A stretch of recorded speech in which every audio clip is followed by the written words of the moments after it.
Sean bienvenidos a su noticiero Telemundo. Teníamos que estar aquí. Este es el centro de las noticias de Indiana hoy.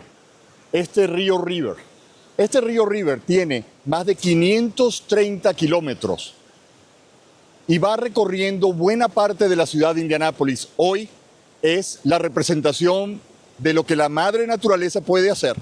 Caos, destrucción y sobre todo mucha solidaridad también que se ha visto en Indiana. Estamos hablando de cifras históricas.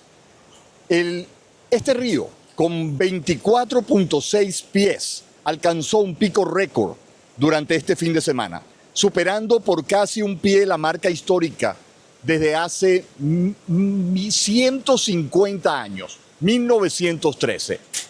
Esto es Indiana hoy. Afortunadamente, el río está bajando ya su curso, este río blanco, el río White, pero hemos tenido un fin de semana de catástrofe con 7 pérdidas humanas, con mucha devastación y sobre todo en Columbus, Ohio, donde se están recuperando también de estas intensas lluvias que dejaron inundaciones dispersas a lo largo de la ciudad. De esto estaremos hablando hoy en Noticiero Telemundo. Un placer saludarles desde acá, desde el río River, y así iniciamos Noticiero Telemundo hoy, este lunes 17 de agosto del año 2026. A una semana del terremoto de Colombia, más de 289 muertes, más de 4.000 heridos y descendió la cifra a 143 desaparecidos. Mientras, continúan labores de rescate de cuerpos ante la tragedia y activos todos los centros de acopio alrededor del mundo por Colombia hoy. Más de 70 millones de personas por intensa ola de calor afectadas en el sur de Estados Unidos. El Servicio Meteorológico Nacional advirtió que esta ola es histórica, afectando a Florida y estados fronterizos con México. Temperaturas extremas de hasta 115 grados Fahrenheit. Las inundaciones en Indiana han dejado vecindarios bajo el agua, muertes, gracias a la fuerza de este río White, el río Blanco. Mientras que en otros puntos de Estados Unidos, como Hawái, la tormenta tropical Lala sigue generando vientos, lluvia y afectados. Montserrat Torres nos detalla de cómo nos pone a prueba el fenómeno El Niño este verano. Áreas de Indiana siguen sintiendo los estragos de las inundaciones que han cobrado vidas y provocado evacuaciones, así como rescates. Imágenes como esta de automóviles y casas sumergidas son latentes. Funcionarios estatales confirman que 7 personas han fallecido desde que comenzaron las lluvias el pasado 11 de agosto. La comisionada del condado Hamilton dice que están avanzando en aspectos que pueden controlar, como la evaluación, recuperación y la reconstrucción. El presidente Donald Trump aprobó una declaración de emergencia para Indiana. La medida autoriza a la agencia FEMA a coordinar los esfuerzos federales de ayuda en caso de desastre. Mientras que en Hawái la situación es otra. Lala se debilitó a tormenta tropical tras convertirse en huracán categoría 1 el sábado. Una persona murió en un accidente automovilístico relacionado con la tormenta. Esta turista de Florida dice que es la vez que más viento ha sentido. Ella asegura que ha estado en varios huracanes. Entre tanto, hay hogares que continúan sin electricidad en medio de los fuertes vientos y la lluvia. Las autoridades instan a los residentes a que permanezcan refugiados. La tormenta tropical Lala continúa manteniendo vientos sostenidos de hasta 65 millas por hora, mientras que sus bandas de nubosidad mantienen los efectos como vientos fuertes y lluvias hacia las islas. Por esto mismo, el aviso por tormenta tropical seguirá durante el domingo. Según el Centro Nacional de Huracanes, se espera que el sistema se fortalezca a mediados de la semana. Montserrat Torres, Telemundo. Y la Junta de Apelaciones de Inmigración del Departamento de Justicia de Estados Unidos dictó cambios en el permiso de salida anticipada, conocido como el Advance Parole. Y este Advance Parole, que en inglés significa avance o parol avanzado, podría afectar a muchos migrantes beneficiarios de DACA o del estatus de protección temporal ya negado para varios países, incluido Venezuela y Cuba, el pasado viernes. Analia Fiestas platicó con un abogado de inmigración y nos explica en detalle de qué se trata esto.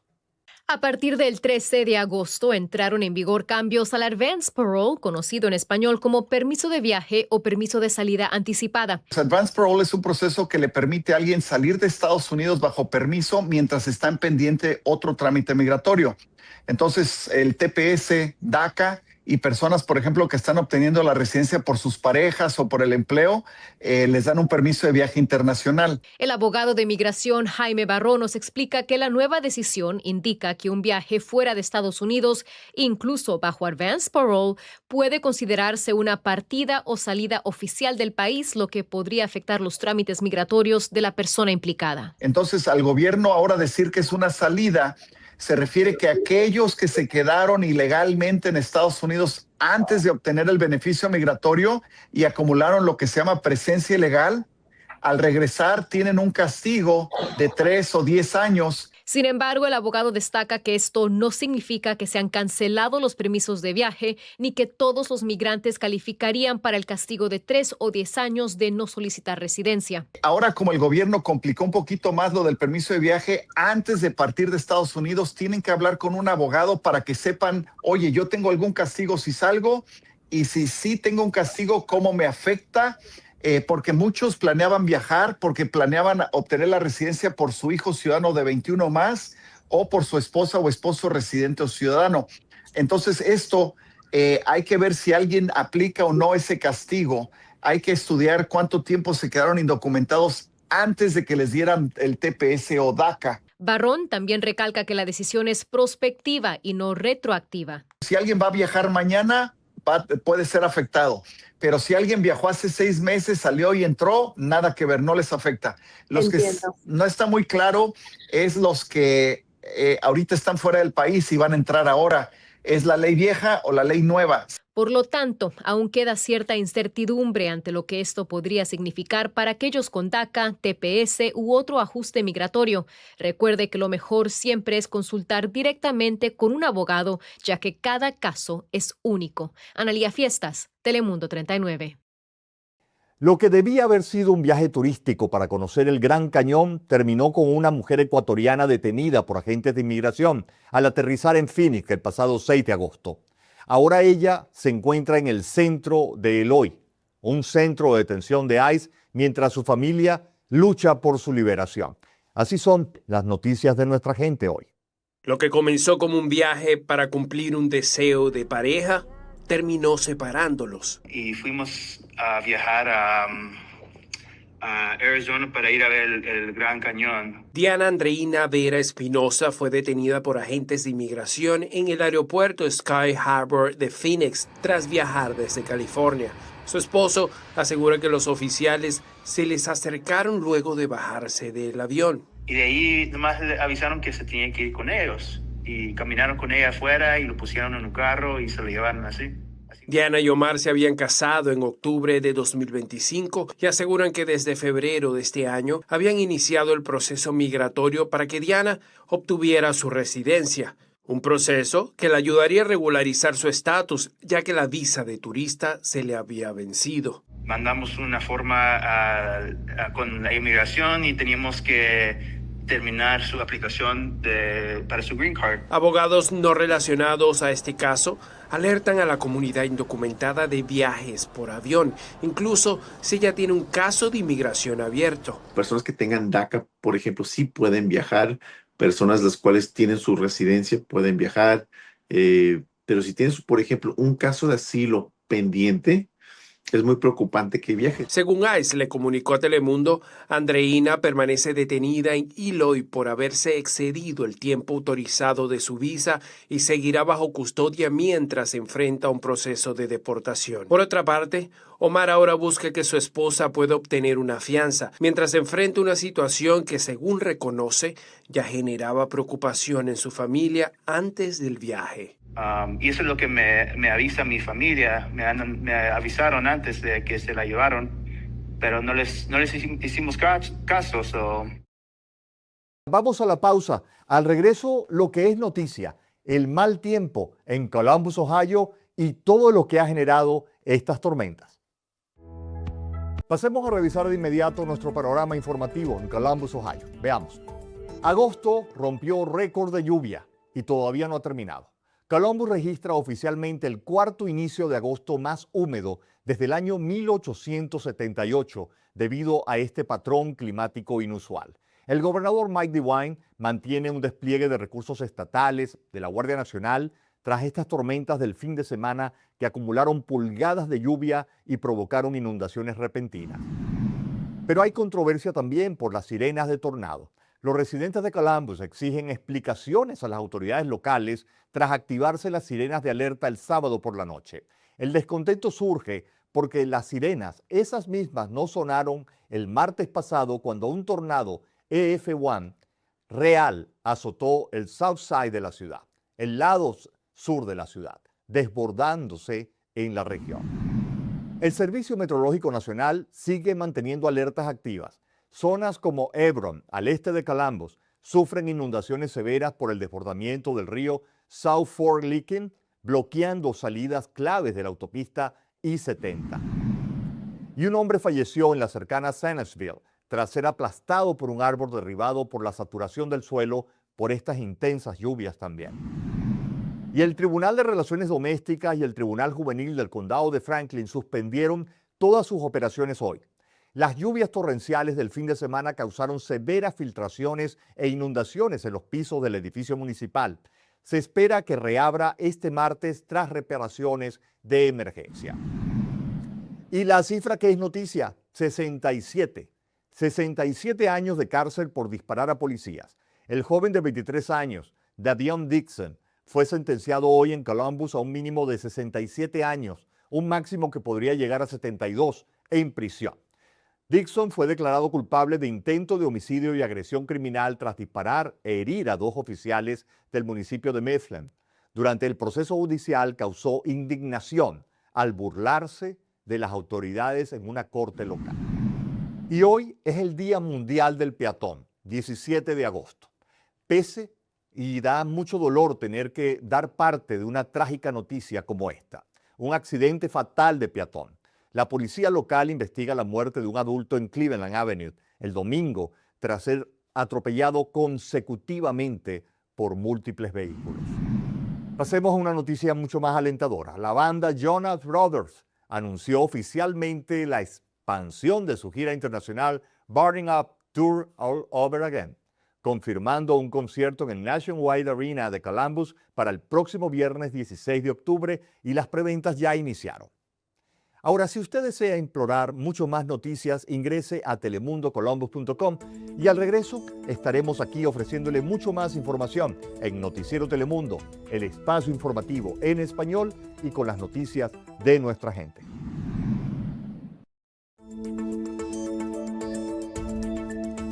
En medio de la celebración de los 250 años de Norteamérica, hay un estado que está celebrando 150.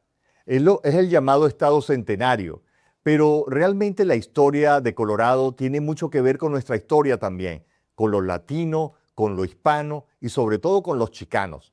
Vamos a ver cómo están celebrando con murales este momento tan importante, sobre todo ahora, para la comunidad latina. Hay paredes que no solo dividen espacios, también guardan una memoria y muy importante. En Denver, algunos murales están sobreviviendo como testigos silenciosos de una historia chicana que ha resistido el paso del tiempo, el desplazamiento e incluso el olvido. A 150 años de la ciudad de Colorado, del estado de Colorado, estas obras recuerdan que la historia del estado también fue pintada por comunidades hispanas que lucharon por ser vistas, escuchadas y recordadas. Veamos. Hay paredes que no solo dividen espacios, también guardan una memoria. En Denver, algunos murales sobreviven como testigos silenciosos de una historia chicana que ha resistido el paso del tiempo, el desplazamiento y al olvido. Para Lucha Martínez de Luna, directora del Chicano Murals Colorado Project, cuidarlos es preservar una parte esencial de esta memoria. Si no existen estos murales, ¿cómo vamos a saber que habían latinos aquí, que habían chicanos aquí? ¿Cómo vamos a saber de la historia? Porque están borrando todo. Para muchos chicanos, estos murales fueron la primera vez que su cultura apareció en grande, no escondida, no reducida, sino celebrada en murales visibles por toda la ciudad. Cada color, Cada rostro, cada símbolo abrió un espacio para poder contar una historia que pocas veces estaba en los libros escolares. Entonces estos murales fue la primera vez que nosotros podíamos celebrar a un nivel monumental nosotros, ¿qué somos, no? Nuestro ser. Y esto fue como una celebración de no solo nuestra identidad, pero de nuestra historia y que somos relevantes. De acuerdo con Lucha, de los años 60 solamente sobreviven 2 murales. De los años 70 y 80 solamente sobreviven entre 8 y 9 murales en todo Colorado. Y es que precisamente ese es el gran temor, que el urbanismo y los nuevos desarrollos acaben con la historia chicana que se ve reflejado en murales como este. Este temor ya se siente en comunidades históricas como la Alma Lincoln Park. Durante décadas, el desplazamiento, la gentrificación y los nuevos desarrollos han transformado barrios enteros. En este proceso, muchas paredes que encontraban la historia de una comunidad fueron demolidas, cubiertas o dejadas en el olvido. De hecho, yo estaba tratando de restaurar otro mural histórico que está justamente en la zona donde los Broncos van a construir su nuevo estadio. ¿Por qué necesitan otro estadio? No sé, pero van a construir otro estadio y va a llegar a este parque. Este mural atrás está en mucho peligro porque no tiene protección y se va poco a poco borrando esta comunidad, incluso sus murales. Por eso, la defensa de estos murales va más allá de la pintura. Es una defensa de la memoria colectiva, porque cuando un mural desaparece, también se pierde una forma de recordar quiénes fueron los que construyeron, habitaron y dieron identidad a estos barrios. Ya no tiene su historia. Entonces estamos luchando a preservar nuestra historia y nuestra identidad.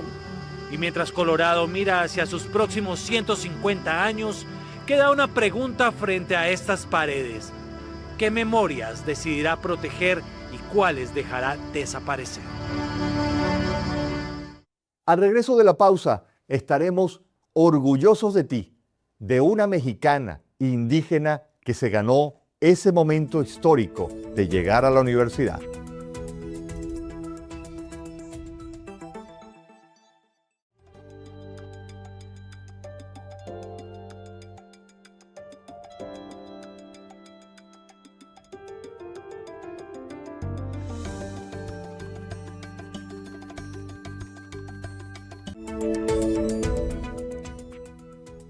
Orgullosos de ti y de todo aquel que lucha contra todo obstáculo en la vida para cumplir sus sueños.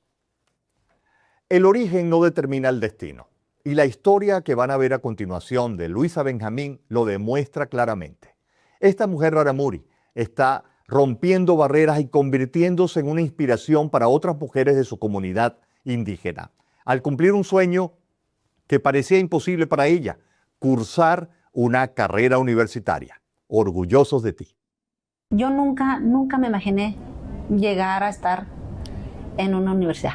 Les presento a Luisa Benjamín, estudiante universitaria rarámuri, que descubrió que la llave que le abrirá las puertas de su vida será la educación. Yo desde chiquilla, desde a los 12 años, empecé a trabajar como docente. Fui maestra ahí mismo en la comunidad. Yo estudié allí en la comunidad. Años después, Luisa salió de su comunidad para continuar sus estudios, pero nunca se alejó de sus raíces. Cada vez que regresaba, compartía con otras niñas y jóvenes lo aprendido dentro y fuera de las aulas. Todavía la gente tiene ese pensamiento. Llegas a cierta edad y ya estás lista para casarte. Fue un batallar, la verdad, de decirles, oye, tú tienes 12 años, o sea, tú debes estar en la escuela, tienes que prepararte. Así. Y ellos eran la mentalidad de... Yo ya sé cocinar, ya sé hacer tortillas, ya sé hacer todo lo que una mujer hace. Pero no todas, pues Luisa rompió con los estigmas y ahora cursa el segundo semestre de la licenciatura en Filosofía y Letras. Primero estaba con que quería estudiar Derecho por las injusticias que vive la gente, basándome a mi propia historia de vida. Licenciada, pues sí, ayudarías a tu gente, pero vamos viendo más allá.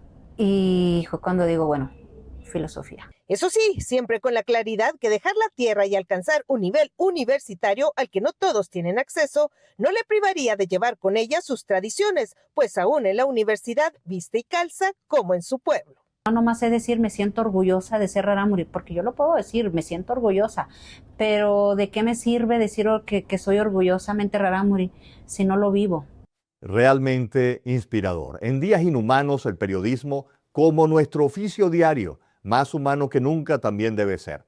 Hoy es el Día Mundial del Peatón, una fecha promovida para recordar el primer arrollamiento mortal registrado en la historia. Ocurrió un día como hoy, un 17 de agosto. En Londres, cuando fue la británica Bridget Driscoll fue arrollada por un coche de la Anglo-French Motor. Iba a una velocidad de apenas 7 kilómetros por hora. Hoy día, la velocidad es mucho mayor y peatones y ciclistas. Los peatones y ciclistas representan cerca del 50% de todas las muertes viales a nivel global. Una proporción que es todavía mayor en países de ingresos bajos y medianos como los nuestros, de origen. Así que sería muy bueno pensar en ello acerca de la necesidad de respetar a peatones, porque ellos merecen vivir como tú y como yo. Hasta mañana, deseándoles a todos una estupenda noche, a descansar y si no se acuestan ya, a continuar disfrutando de la buena programación que Telemundo tiene para usted. Y como siempre les recuerdo, mi cuenta en Instagram, Rey Lyman. Feliz noche.